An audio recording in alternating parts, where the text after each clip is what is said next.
Despite what some producers at Amazon and angry academics think, any detractors of the professor and his works are in the minuscule minority. But they're not going to stop, and they tell on themselves, because when we have a course at the University of Nottingham from the professor's home country called Decolonizing Tolkien, again, decolonizing in academia usually means re-examining or moving away from white Western viewpoints. This isn't a scholarly study or exploration or even a re-examination. What it is colonizing Tolkien, because students of the course in Nottingham will also learn to repopulate the canon of British myth and legend.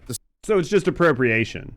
So instead of saying you're trying to move it away from one thing, you're just trying to appropriate it to something else.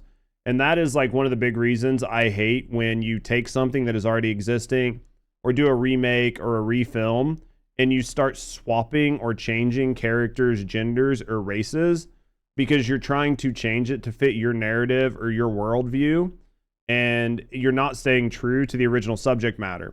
And you're trying to use the namesake of one thing to tell your story, but then you're trying to change it into something else, and that basically bastardizes the entire thing. If you want to tell a story or create a narrative, at least have the time, effort, and energy to come up with your own ideas, and then take those ideas and turn them into something memorable that reaches across multiple audiences and really becomes iconic.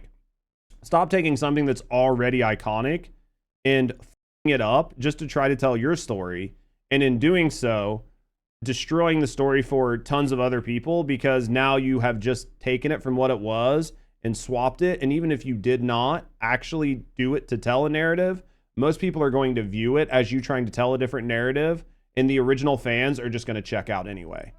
So that's the way I look at it.